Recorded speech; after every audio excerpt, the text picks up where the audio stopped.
सभी सनातनियों को हमारी प्यार भरे राम राम। जय श्री राम। जय सनातन।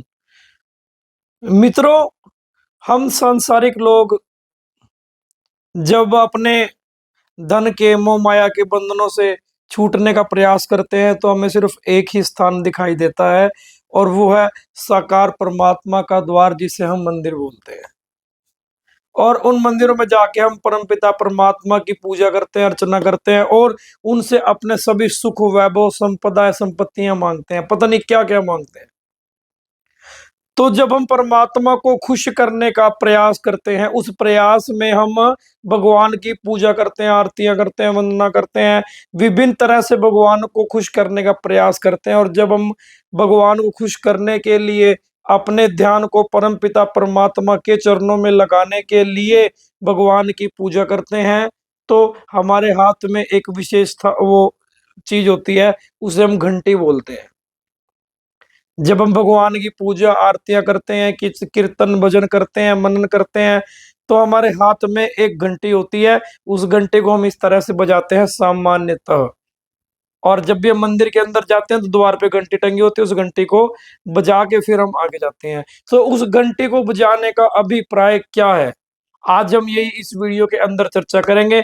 तो अगर आपको जानना है घंटी की विशेषता क्या है, क्यों सनातन संस्कृति में घंटी को इतना महत्व दिया गया है, क्यों बड़े बड़े मंदिरों के अंदर बड़ी बड़ी और अत्यधिक घंटियां दी गई हैं, अगर आप ऐसा कुछ जानना चाहते हैं तो कृपया हमारे चैनल को सब्सक्राइब कर लीजिए, वीडियो को लाइक करके बेल आइकन जरूर दबाएं ताकि आने वाली वीडियो की नोटिफिकेशन आपको मिलती रहे। तो शुरू करते हैं हम आज की वीडियो को। हम लोग जब पूजा इत्यादि करते हैं तो हमें हमारे हाथ में घंटी नजर आती है, मंदिर के अंदर जाते हैं तब भी घंटी नजर आती है। तो विभिन्न प्रकार की घंटियां हमें देखने को मिलती हैं। आज हम जानने का प्रयास करेंगे कि मुख्यतः सबसे पहले तो कि घंटियां होती कितनी प्रकार की हैं। तो सबसे पहली घंटी जो हमारे हाथ में होती है वो छोटी घंटी होती है, जिसको हम आरती पूजा करते समय अपने हाथ से बजाते हैं, उसे गरुड़ घंटी बोला गया है। पहली घंटी हो गई गरुड़ घंटी। गरुड़ घंटी वो घंटी होती है जिसे हम अपने घरों में, मंदिरों में इत्यादि में पूजा करते समय अपने हाथ से बजाते हैं। ये सबसे छोटी घंटी होती है, और इस घंटी की विशेषता ये होती है कि इसके ऊपर गरुड़ भगवान छपे हुए हैं। पहली घंटी। दूसरी घंटी कौन सी होती है? दूसरी घंटी वो घंटी होती है जो मंदिरों के द्वार पर लगी होती है, वो लटकी होती है, और हम जब मंदिर के अंदर जाते हैं घंटी बजा के हम अंदर भगवान के पास मत्था टेकने जाते हैं, मंदिर में प्रवेश करते हैं हम। तो दूसरी घंटी हो गई द्वार घंटी। द्वार घंटी बड़ी भी हो सकती है या छोटी भी हो सकती है। तीसरी घंटी हो गई हाथ घंटी। अब वैसे तो गरुड़ घंटी भी हाथ से बजाई जाती है, लेकिन हाथ घंटी की विशेषता यह होती है कि वो बड़ी और गोल होती है। उसे लकड़ी के लकड़ी से ठोक के ऐसे बजाया जाता है। वो घंटी हर जगह नजर नहीं आती, विशेष स्थानों पर होती है, लेकिन होती है गोल, और उसे लकड़ी से बजाया जाता है। वो हो गई आपकी हाथ घंटी।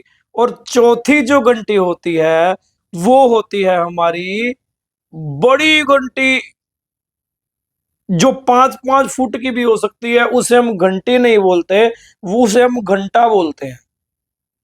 और वो जब नाद करता है, उस घंटे की जब आवाज जाती है तो उसकी आवाज कई किलोमीटर तक जा सकती है।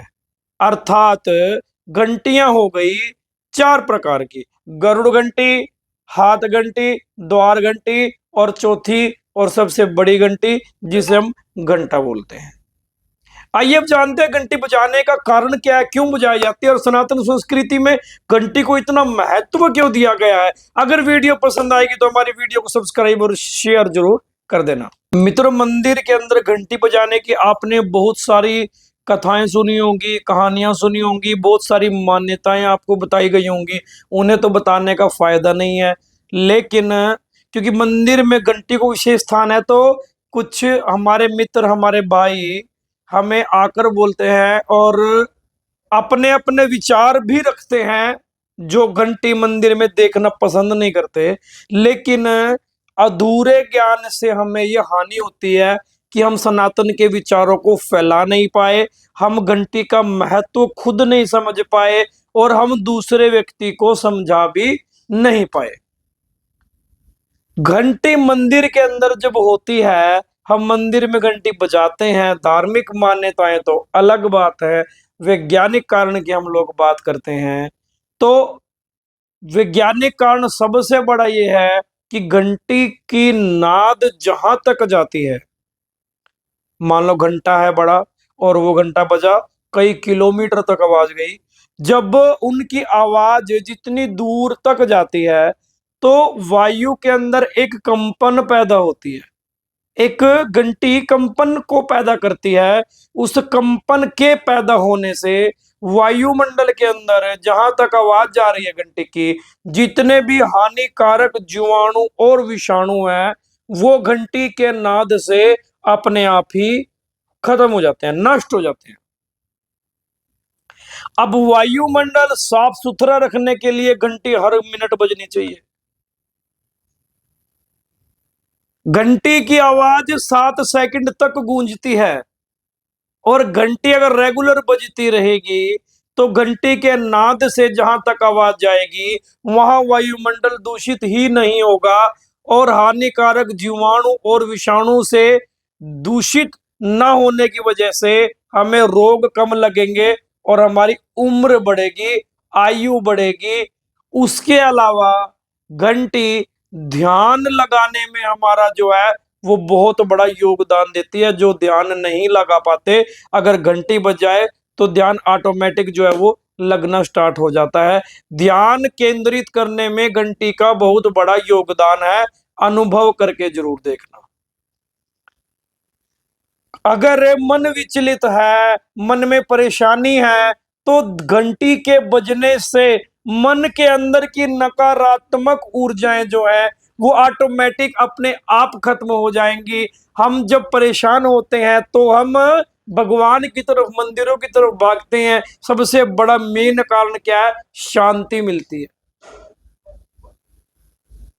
शांति मिलती है। क्यों? घंटियां रेगुलर बजती हैं, कीर्तन भजन होते हैं, उन घंटियों से हमारा ध्यान केंद्रित होता है, मन विचलित नहीं होता और ध्यान मन के अंदर से नकारात्मक बातें जो है वो निकल जाती हैं। तो मित्रों, धार्मिक मान्यताओं के साथ घंटी जो हमारी सनातन संस्कृति के अंदर, मंदिर के अंदर जो विशेष है वो धार्मिक के अलावा वैज्ञानिक मत भी है इसका, और वैज्ञानिकता इसकी हमें स्वस्थ रखती है, इसकी वैज्ञानिकता हमें दीर्घायु देती है। घंटी के अंदर इतने विशेष गुण हैं, हम मंदिर के अंदर बजाते हैं तो हम जाने अनजाने लोगों को स्वास्थ्य रखने का भी कार्य कर रहे हैं। कितनी बड़ी बात, कितनी बेहतरीन बात। और परम पिता परमात्मा ने हमें कितना अच्छा मौका दिया है दूसरों का भी भला करने का। इसलिए मंदिर में जाओ, घरों में रहो या आप किसी सत्संग कीर्तन के अंदर जाओ, अगर घंटी कोई दिखाई दे, अगर बजाने का समय है तो घंटी को जितना ज्यादा हो सके प्रयोग में लाएं, ताकि उसके नाद से वायुमंडल जो है दूषित ना हो। परम पिता परमात्मा जो है वो भी हम पर प्रसन्न रहे, हमारे भाव भी जागृत हो, हमें आनंद भी आए और सर्बत का भला, या सर सब सुखी हो कोई न रहे दुखारी, सब हो निरोगी भगवान। हम सबको निरोग करने का एक प्रयास बरतो कर सकते हैं। ये छोटी सी घंटी बहुत बड़े रोगों को दूर करने का काम करेगी, लेकिन उसके लिए हमें सतत प्रयास करना होगा। घंटी क्यों बजाई जाती है? अगर ये वीडियो आपको अच्छी लगे तो इसको शेयर जरूर करना, शेयर करने के साथ कमेंट जरूर करना और सब्सक्राइब तो आप कर ही देंगे। मित्रों, आज की वीडियो के अंदर बस इतना ही। आगे आपको कुछ और इससे भी अच्छा बेहतरीन लाने का प्रयास करेंगे। अगर आप भी देना चाहते हैं कोई सुझाव तो आप हमें मैसेज कर सकते हैं, आप कमेंट बॉक्स में हमें टाइप करके बता सकते हैं। तब तक के लिए दीजिए हमें इजाजत, मिलते हैं अगली वीडियो के अंदर। जय श्री राम, जय सनातन, बोलिए सच्चे दरबार की जय।